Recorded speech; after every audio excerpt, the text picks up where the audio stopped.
Welcome to Wonder Hair Career Institute Online. My name is Livina and I will be your instructor for today.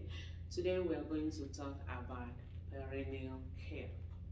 Your exam day, you will have instructions that reads this way. You are asked to provide perineal care to a resident who is incontinent of urine. The resident is lying in bed on an underpad and is wearing a hospital-style gown that is dry. This scale is mannequin scale. Right. What is incontinent? Incontinent is inability to control the flow of urine from the bladder or the escape of stool from the rectum. So the patient will have underpad before you get to that scale. Remember that. Now, perineal care involves washing the genital and rectal areas of the body. It should be done at least once a day during bed bath, shower, or tub bath.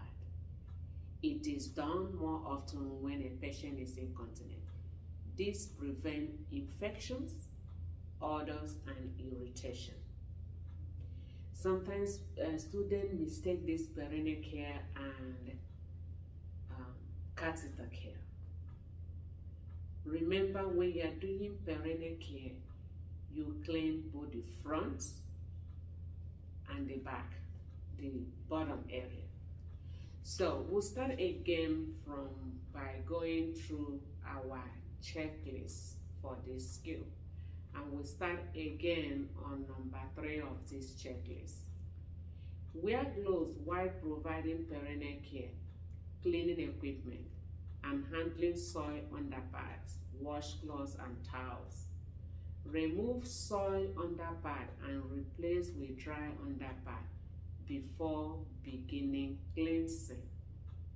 Remember what the instruction says. It says that this patient is incontinent, meaning that there might be urine on that underpad, or feces or stool on that underpad. Don't mistake because you are having your mannequin who cannot pee or poop. That underpad under that mannequin is considered wet or dirty. So you want to make sure you remove that because it is soil before you put a clean one. Okay?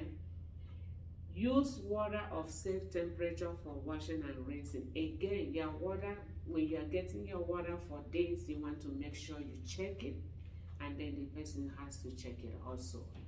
Use soapy washcloth to wash from perineum to include genital and skin folds area of groin.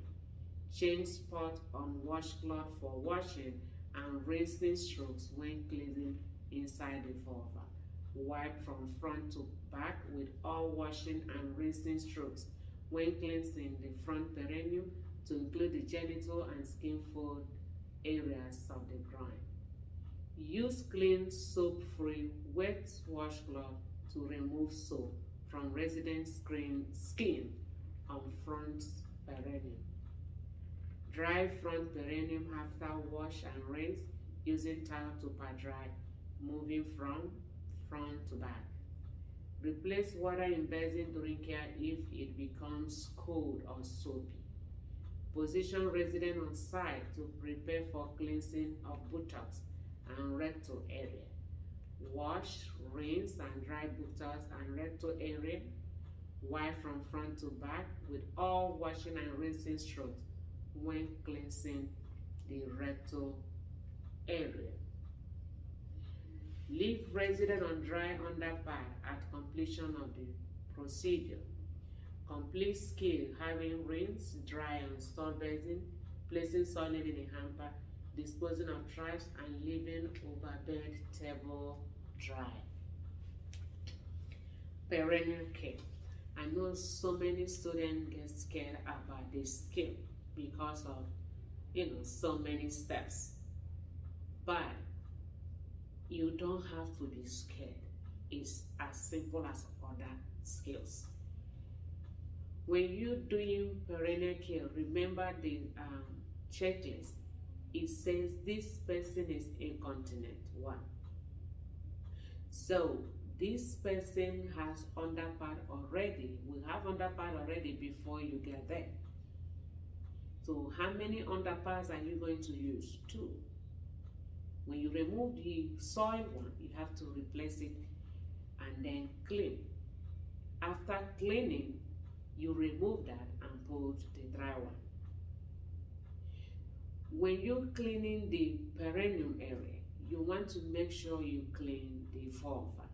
You want to make sure you clean the labia, the 2 areas. Clean the groin area. My advice, or the way I teach my students, the middle should be cleaned last.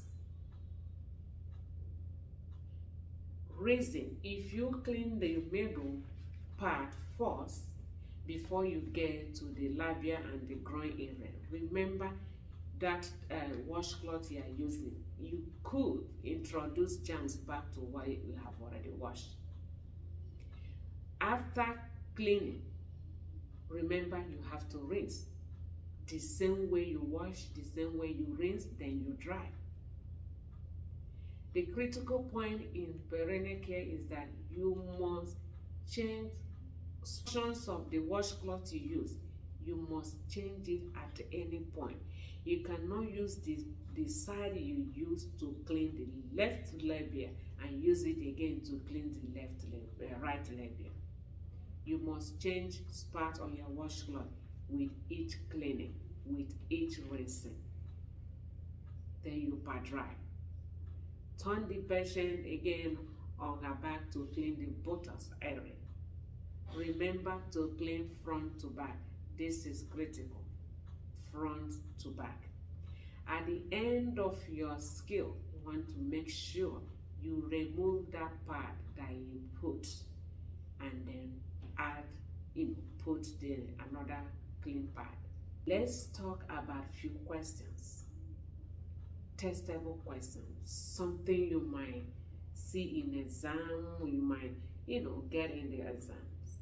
These are testable questions, something you will expect. When you are giving perennial care to a male resident who is uncircumcised, the nurse aide should do what? This question, if you see this kind of question in exam, remember the actual skill you are doing it on a female. That doesn't mean you will not have questions on the male resident. But remember, in the classroom lecture, you were taught about the perennial care on a male. So expect questions too on a male patient. Remember, for male, there are circumcised and uncircumcised people. If you're doing perennial care on uncircumcised male, you want to retract the skin, the foreskin. Retracting the foreskin, you push it down to clean that part. So the answer to this question is you want to push the foreskin back to clean. Which of the following is the most appropriate schedule for residents who are incontinent to receive perennial care? How often do you give perennial care?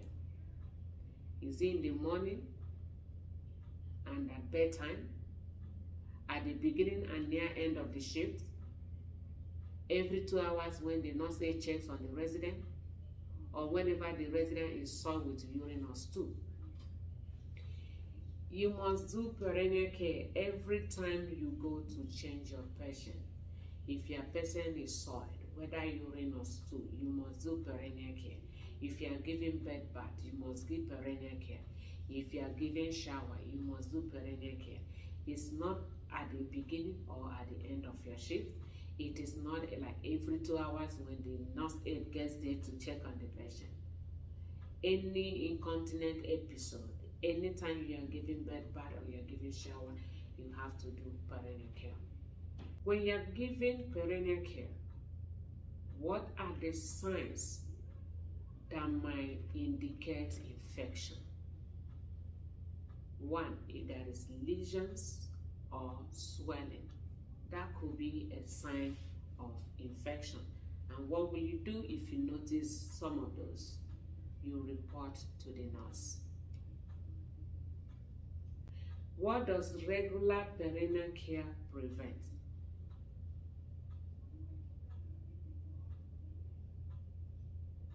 Urinary tract infections, which can lead to what? Bladder and kidney infection. What should be the first step you will do before you start the perineal care? Wash your hand and put on your gloves. First thing you have to do.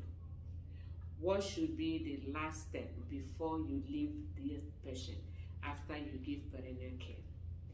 Help the patient move into a safe and comfortable position. Remember, the person has to be at the middle of the bed. The person's bed has to be at the lowest position, and you have to lock that bed. Safety. What temperature should the water be in your wash basin? The water temperature, lukewarm, or to the temperature that the patient prefers. Lukewarm. A resident who is incontinent of urine has an increased risk of developing what? If your patient is incontinent, what is that person at risk for? Dementia, dehydration, urinary tract infection, or pressure sore? I know so many of you will put UTI. So the options here will be between UTI and what? Pressure ulcer.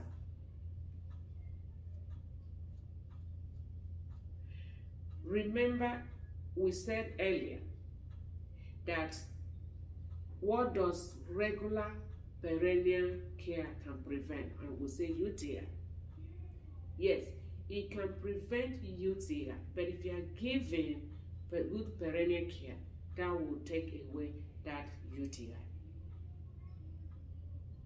But somebody who is incontinent of urine is at higher risk of developing what? Pressure sore. Let me give an instance. We have babies.